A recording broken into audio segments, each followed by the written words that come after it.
नमस्कार, मैं हूं अनुराधा प्रसाद। पॉलिटिक्स और डिप्लोमेसी की सबसे बड़ी खासियत ये होती है कि जो दिखता है वो होता नहीं है और जो होता है वो आम लोगों को दिखाई नहीं देता है। तो क्या कश्मीर को लेकर भी कुछ ऐसा ही हो रहा है?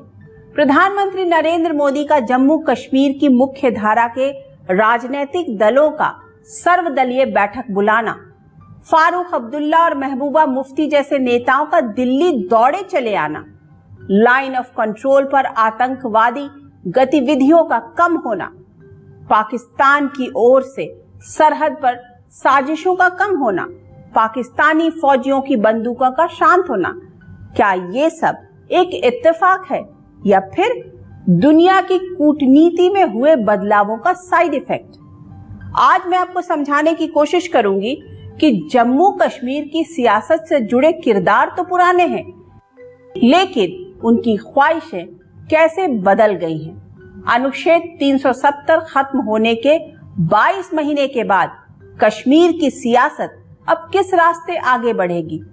कश्मीर की बदली आबो हवा में फारूक अब्दुल्ला अब क्या चाहते हैं? महबूबा मुफ्ती क्या सोचती हैं? बीजेपी और कांग्रेस जम्मू कश्मीर में अपने लिए क्या संभावनाएं देख रहे हैं? हिंदुस्तान के इस क्षेत्र से पाकिस्तान की सियासत कितनी बदलने वाली है? अमेरिकी राष्ट्रपति जो बाइडेन की कश्मीर में दिलचस्पी की असली वजह क्या है? बदली फिजा में जम्मू कश्मीर की आवाम अपने लिए क्या चाहती है? एक एक करके आज इन्हीं सवालों के जवाब तलाशने की कोशिश करेंगे अपने खास कार्यक्रम एक कश्मीर हजार ख्वाहिशों में।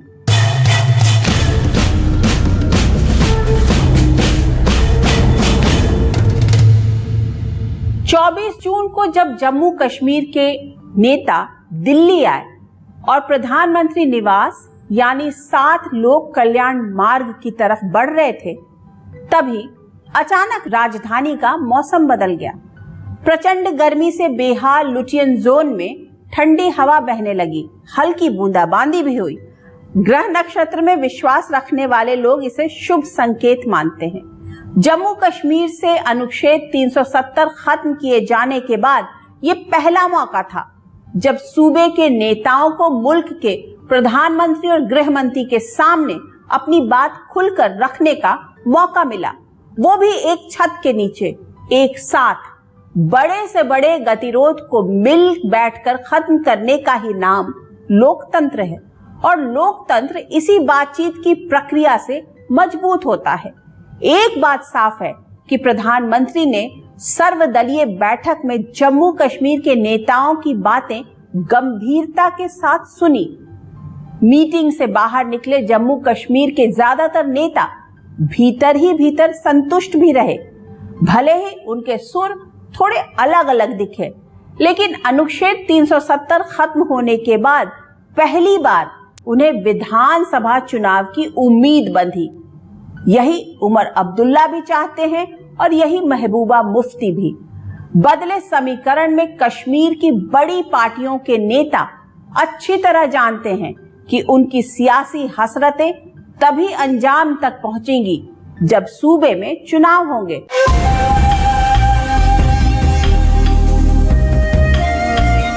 जम्मू कश्मीर में लोकतंत्र को ग्रास रूट तक ले जाने के लिए हम सबको मिलकर काम करना होगा।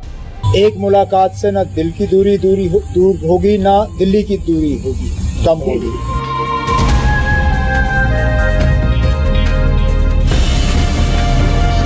चाहे महीने लग जाए या साल लग जाए, हम जम्मू कश्मीर में 370 बहाल करेंगे, क्योंकि ये हमारी आइडेंटिटी की बात है। अब हम संतोष उस दिन हो जाएंगे जिस दिन इलेक्शन में हो जाएगा और स्टेट छोड़ दी जाएगी।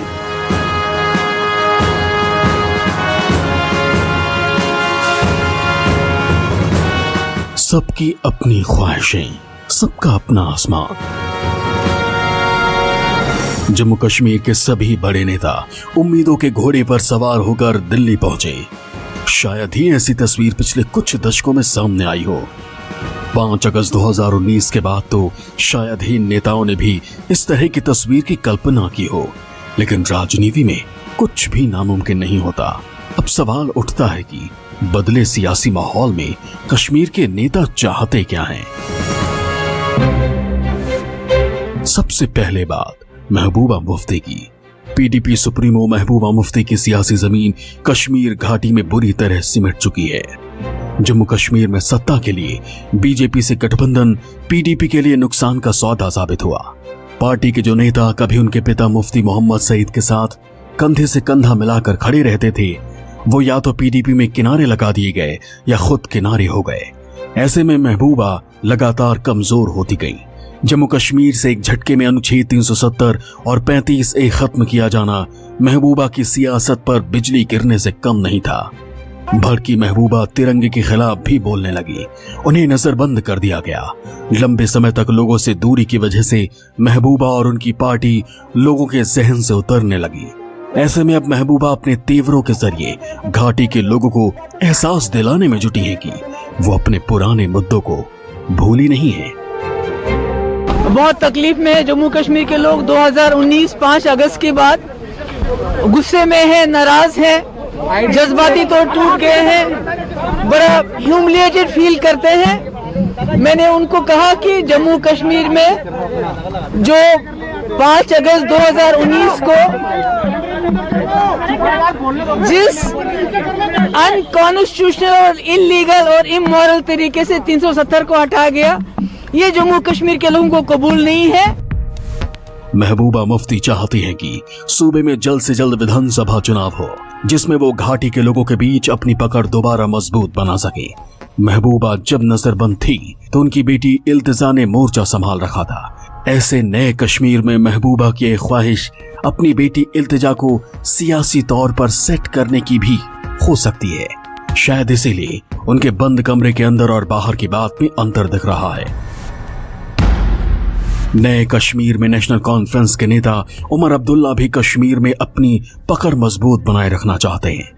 नेशनल कॉन्फ्रेंस की अगुवाई में बना गुपकार गठबंधन डीडीसी चुनावों में साबित कर चुका है कि जम्मू कश्मीर में अभी भी उसका दमखम बरकरार है। घाटी में उन्हें चुनौती देने की स्थिति में कोई नहीं है। ऐसे में उमर चाहते हैं कि जल्द से जल्द विधानसभा चुनाव हो, जिससे उनकी पार्टी की पकड़ कश्मीर पर बरकरार रहे। नेशनल कॉन्फ्रेंस लंबे समय से सत्ता से दूर है। प्राइम मिनिस्टर ने तो कहा कि वो चाहते हैं कि जल्द से जल्द वहाँ पे इलेक्शन हो और एक चुनी हुई सरकार आ जाए और चुनी हुई सरकार जो है वहाँ के लोगों के लिए फिर फैसले लें। उन्होंने खुद माना कि ब्यूरोक्रेटिक गवर्नमेंट जो है वो लोगों को कभी कबूल नहीं होगा और ब्यूरोक्रेटिक गवर्नमेंट में भी कुछ खामियां और कमज़ोरियां रहती हैं, जिनको दुरुस्त करना जो है एक इलेक्टेड गवर्नमेंट का फिर काम बन जाता है। जिस तरह से मोदी सरकार जम्मू कश्मीर में विकास कार्यों को चला रही है, ऐसे में लोगों को विधायक और सांसदों की कमी ज्यादा नहीं खल रही। सरकार की बैक टू विलेज योजना लोगों के दिल में लगातार अपनी जगह मजबूती से बना रही है। ऐसे में उमर अब्दुल्ला हो या महबूबा मुफ्ती, जम्मू कश्मीर की सभी पार्टियां चाहती हैं कि जल्द से जल्द चुनाव हो, जिससे सियासत में उनकी जगह बरकरार रह सके। मोदी सरकार के 370 खत्म करने के फैसले के बाद महबूबा मुफ्ती ने बहुत ही तल्ख रवैया अपनाया था, जिसके चलते उन्हें 434 दिनों तक नजरबंद रखा गया। महबूबा की रिहाई कश्मीर में सबसे बाद हुई। महबूबा मुफ्ती के लिए अपनी सियासत को एक झटके में 360 डिग्री बदलना आसान नहीं है। बदले हालात में महबूबा दिखावे के लिए विरोध तो कर रही हैं, लेकिन चाहती यही है कि जल्द से जल्द चुनावी अखाड़े में उतरने का मौका मिल जाए। फारूक अब्दुल्ला की उम्र 84 साल हो चुकी है। वो एक तरह से अपनी सियासी विरासत बेटे उमर को सौंप चुके हैं। फारूक अब्दुल्ला अब हिंदुस्तान के 1 अरब 35 करोड़ लोगों के सामने अपनी छवि एक प्रखर राष्ट्रवादी और कश्मीर के सच्चे सपूत के तौर पर छोड़ना चाहते हैं। संभवतः इसी सोच के साथ उन्होंने प्रधानमंत्री के साथ मीटिंग में जाने से पहले बिना लाग लपेट के कह दिया कि मैं अपने मुल्क के प्रधानमंत्री से बात करने जा रहा हूं। कुछ दिनों पहले ही नेशनल कॉन्फ्रेंस ने अपने रुख में बदलाव करते हुए परिसीमन की प्रक्रिया में सहयोग की बात की थी। फारूक अब्दुल्ला परिसीमन आयोग के एसोसिएट मेंबर भी हैं। ऐसे में डीलिमिटेशन के रास्ते में आने वाली अड़चनें खत्म होती दिख रही हैं। साथ ही बीजेपी और कांग्रेस दोनों के लिए एक नए कश्मीर में संभावनाएं दिख रही हैं।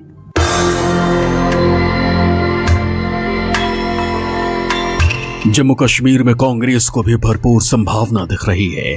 प्रधानमंत्री से कांग्रेस की 5 मांगे तो कम से कम यही इशारा कर रही हैं कि वो जम्मू और कश्मीर दोनों ही क्षेत्रों में विकल्प के खिड़की दरवाजे खुले रखना चाहती हैं। इसीलिए प्रधानमंत्री से कांग्रेस ने पूर्ण राज्य के दर्जा की बहाली, तुरंत विधानसभा चुनाव, डोमिसाइल की गारंटी, कश्मीरी पंडितों के वापसी और राजनीतिक कैदियों की रिहाई की मांग की। स्टेटहुड की मांग थी, फुल फ्लैश स्टेटहुड की मांग थी। हमारी मांग इलेक्शन तुरंत कराने की मांग थी स्टेट के। हमारी मांग थी कश्मीरी पंडितों को ऐसा वातावरण बनाना चाहिए और तुरंत कश्मीर वापस लेने का ऐसा वातावरण बनाएं जिसमें हम सब पॉलिटिकल पार्टीज सरकार की सहायता कर सकते हैं, मदद कर सकते हैं। हम लोगों ने पॉलिटिकल प्रिजनर्स को छोड़ने की बात की। दरअसल कश्मीर में बीजेपी की एंट्री से पहले हिंदू बहुल जम्मू का बड़ा वोट कांग्रेस के खाते में जाता था और अपनी सहूलियत के हिसाब से कांग्रेस पीडीपी और नेशनल कांग्रेस के साथ गठबंधन कर लेती थी। ऐसे में कांग्रेस कश्मीर में सबको साधने वाली रणनीति के सहारे ही आगे बढ़ना चाहती है। वहीं बीजेपी की रणनीति जम्मू में सियासी वर्चस्व बरकरार रखने की है। परिसीमन के जरिए समीकरण बदलने का दांव पेच भी जारी है। कांग्रेस और बीजेपी का जम्मू में कई दशकों से बैक एंड फोर्थ चला आ रहा है। हालांकि अभी भारतीय जनता पार्टी के लिए वहाँ पे शायद स्कोप ज़्यादा है, परंतु जम्मू क्षेत्र में, जम्मू डिवीज़न में जो वहाँ के स्थानीय लोगों की डिमांड्स हैं उनको ध्यान में रखना पड़ेगा सरकार को। और केंद्र को एक बहुत बड़ी एक चैलेंज मैं मानता हूं, या बैलेंसिंग एक्ट कह लीजिए, जो करना पड़ता रहेगा, वो है जम्मू और कश्मीर घाटी में संतुलन मेंटेन करना। परिसीमन एक ऐसी प्रक्रिया है जिसमें लोकसभा और विधानसभा क्षेत्र की सीमाएं तय की जाती हैं। जम्मू कश्मीर में आखिरी परिसीमन 1995 में हुआ था। फिलहाल जम्मू कश्मीर विधानसभा सीट में 83 सीटें हैं, जिनमें से 37 सीटें जम्मू क्षेत्र और 46 सीटें कश्मीर क्षेत्र में आती हैं। 24 सीटें पाकिस्तान के कब्जे वाले कश्मीर के लिए भी रिजर्व हैं। ऐसे में सत्ता समीकरण में कश्मीर का दबदबा रहा है। अब बदले माहौल में परिसीमन में जम्मू कश्मीर की सीटें 83 से बढ़कर 90 करने का प्रस्ताव है, मतलब 7 सीटें बढ़ाने का, और ये 7 सीटें जम्मू क्षेत्र के खाते में जाने की बात कही जा रही है। ये जो डिलिमिटेशन हो रहा है, इसमें कुछ लोगों को ये संदेह है कि ये दोनों जो 2 पार्ट्स हैं जम्मू कश्मीर के, उनको बराबर में लाना चाहते हैं या जम्मू को कुछ ज़्यादा बढ़त देना चाहते हैं। देखिए, किसी भी डिलिमिटेशन का मकसद ये नहीं होना चाहिए कि आप एक तबके को ऊपर कर दो और दूसरे तबके को नीचे कर दो। डिलिमिटेशन एक साइंटिफिक प्रोसेस है, उसको उसी तरीके से आपको इम्प्लीमेंट करना चाहिए। आप पॉपुलेशन के हिसाब से करें तो ईमानदारी से करें। आप ये कहेंगे कि हम ज्योग्राफी के आधार पर करेंगे तो वो बात गलत होगी। कश्मीर में वर्चस्व वाली पार्टियों को लगता है कि परिसीमन से जम्मू क्षेत्र की सीटें बढ़ेंगी और इसका सीधा फायदा इस क्षेत्र में तेजी से पकड़ बनाने वाली बीजेपी को मिलेगा। जम्मू कश्मीर के केंद्र शासित प्रदेश बनने के बाद पिछले साल जिला विकास परिषदों के चुनाव हुए। बीजेपी ने जम्मू क्षेत्र के 6 डीडीसी पर झंडा फहराया तो कश्मीर घाटी में गुपकार गठबंधन ने सभी डीडीसी पर कब्जा जमा लिया। मतलब जम्मू में बीजेपी का वर्चस्व है तो घाटी में गुपकार गठबंधन का। बीजेपी अपने मिशन कश्मीर के जरिए देश के दूसरे हिस्से के लोगों को संदेश देना चाहती है कि हिंदुस्तान में नरेंद्र मोदी इकलौते ऐसे नेता हैं जो नामुमकिन को मुमकिन में बदलने का मादा रखते हैं। प्रधानमंत्री मोदी ने 24 जून की सर्वदलीय बैठक के जरिए एक और बड़ा संदेश घाटी के लोगों को दिया है। उनकी सरकार सिर्फ उन्हीं लोगों या संगठनों से बातचीत करेगी जो लोकतंत्रीय प्रक्रिया में भरोसा रखते हैं। पिछले 27 साल में ऐसा पहली बार हो रहा है जब जम्मू कश्मीर पर बात हो रही हो और हुर्रियत कॉन्फ्रेंस का कहीं जिक्र नहीं हो रहा है। अपनी खास रणनीति के दम पर मोदी सरकार ने हुर्रियत कॉन्फ्रेंस को किनारे लगा दिया है। जम्मू कश्मीर की बदली फिजा में सियासी पार्टियां और उनके नेता अपने लिए नई भूमिका तलाश रहे हैं, लेकिन बड़ा सवाल सूबे के आम लोगों की आंखों में पल रहे सपनों का है। उस डर का क्या जो उन्हें 370 खत्म होने की वजह से सता रहा है। ऐसे में सवाल उठता है कि क्या सरकार किसी ऐसे फॉर्मूले पर आगे बढ़ सकती है जिसमें जम्मू कश्मीर के लोगों को अपनी जमीनों की सुरक्षा की गारंटी मिल सके, उन्हें बाहरियों के अतिक्रमण का डर न सताए। क्या केंद्र सरकार जम्मू कश्मीर के लोगों का डर खत्म करने के लिए उत्तराखंड या मणिपुर की तरह संवैधानिक सुरक्षा देने पर विचार कर सकती है?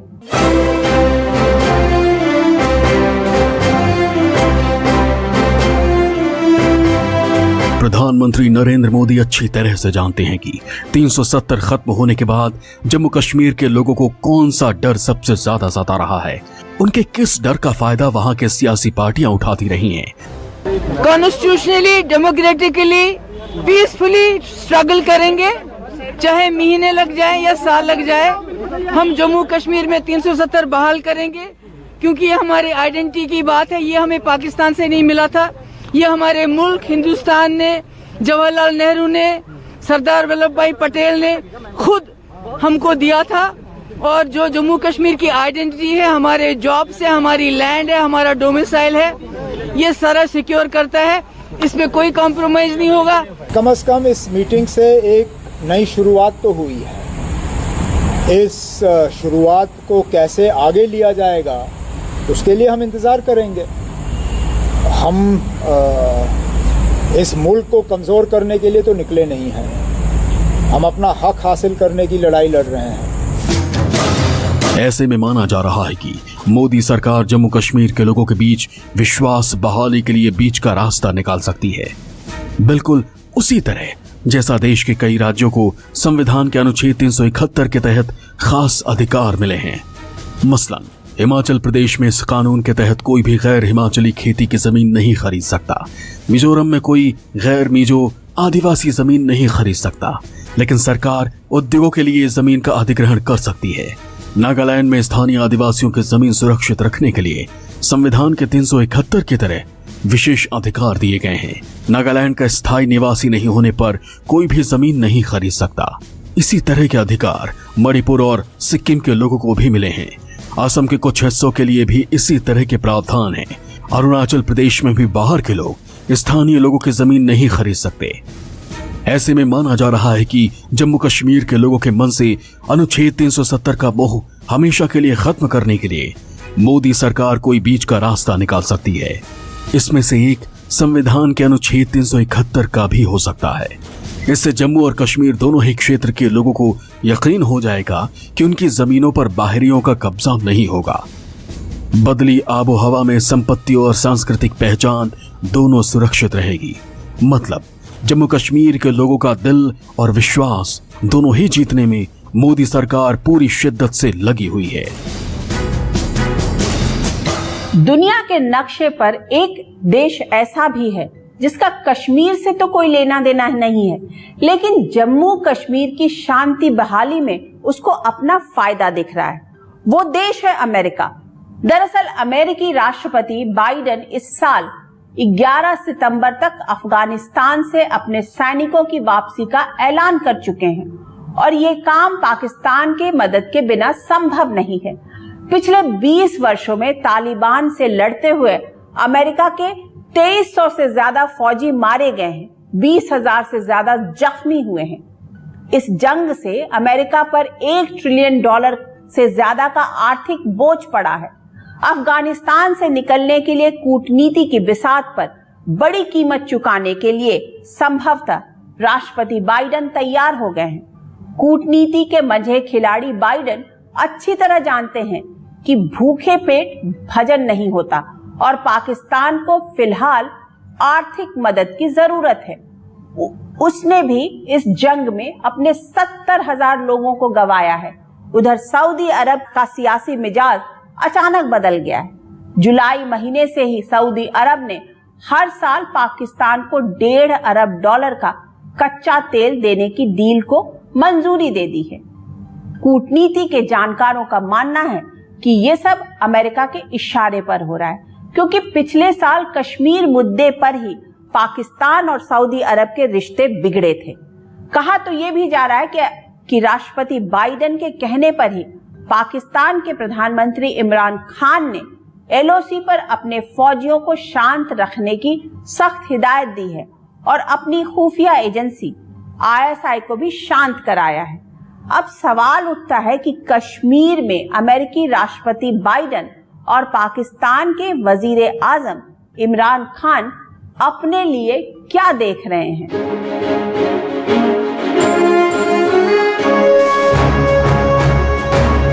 जिस तरह से पिछले 3-4 महीनों से कश्मीर में शांति बनी हुई है, हिंसा की घटनाओं में 50% से ज्यादा की कमी आई है, अलगाववादियों की दुकानों के शटर गिरते जा रहे हैं, उससे एक बात तो साफ है कि भीतर खाने ही सही किसी ने पाकिस्तान को कश्मीर के खिलाफ साजिशों को रोकने की सख्त हिदायत दी है। माना जा रहा है कि दुनिया के नक्शे पर अमेरिका ही एक ऐसा देश है जो पाकिस्तान को दशकों तक अपने डॉलर के दम पर उंगलियों पर नचाता रहा है। US का प्रेशर मुझे लगता है रहा है ज़रूर कि पाकिस्तान पे कि आप ये बात इसको बंद करिए टेररिज्म को और शांति रखिए और अमन के साथ रहिए, क्योंकि इकोनॉमिक सिचुएशन इस वक्त पाकिस्तान में बहुत ख़राब है और वो समझ रहे हैं कि हमें अपना रवैया नहीं बदलेंगे तो शायद हमें एड जो मिलती थी और दुनिया की तरफ से जो सब हेल्प मिलती है वो शायद बंद हो जाएगी, क्योंकि गल्फ वालों ने भी थोड़ा सा अपना हाथ रोका था। कश्मीर में शांति और हालात सामान्य होने से अमेरिका को पहला फायदा ये हो सकता है कि पाकिस्तान को अपनी फौजें जम्मू कश्मीर से लगी सीमा से हटाकर अफगानिस्तान बॉर्डर पर तैनात करने में सहूलियत होगी। अमेरिका अच्छी तरह जानता है कि अफगानिस्तान से उसके फौजियों के निकलने के बाद तालिबान को रोकना आसान नहीं होगा। ऐसे में जम्मू कश्मीर में शांति का मतलब है पाकिस्तानी फौज का अफगानिस्तान बॉर्डर पर तालिबान से लड़ने में भरपूर इस्तेमाल।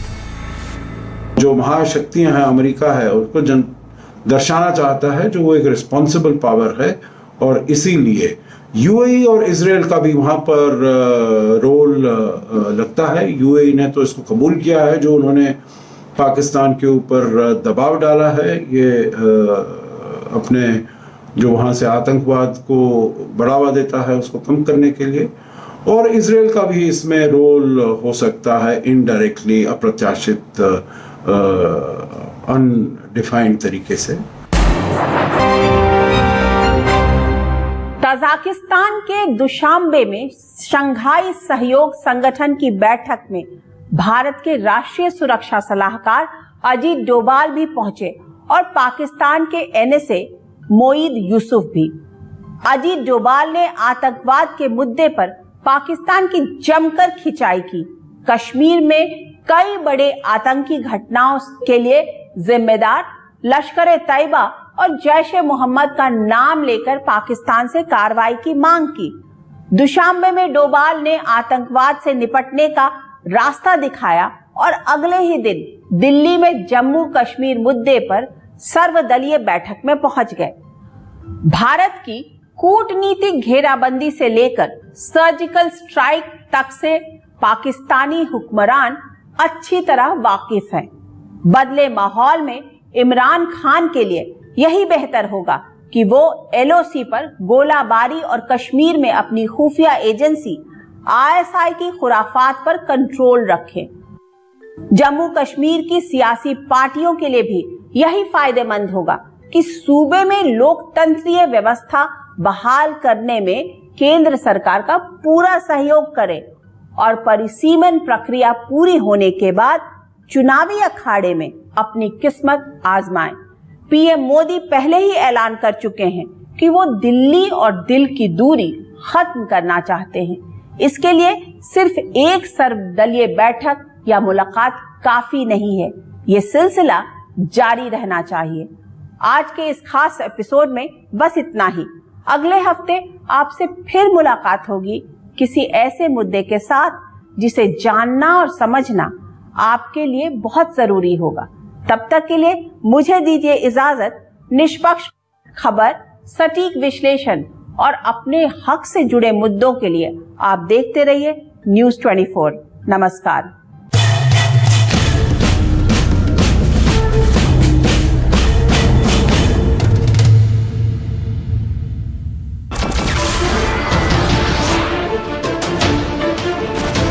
नमस्कार, मैं हूं मानक गुप्ता। अगर आपको हमारा ये वीडियो पसंद आया हो तो इसे लाइक और शेयर जरूर करें, और हां, हमें सब्सक्राइब और फॉलो करना ना भूलें ताकि आप देश और दुनिया की कोई खबर मिस ना करें। तो जुड़े रहिए हमारे साथ और देखते रहिए न्यूज़ 24।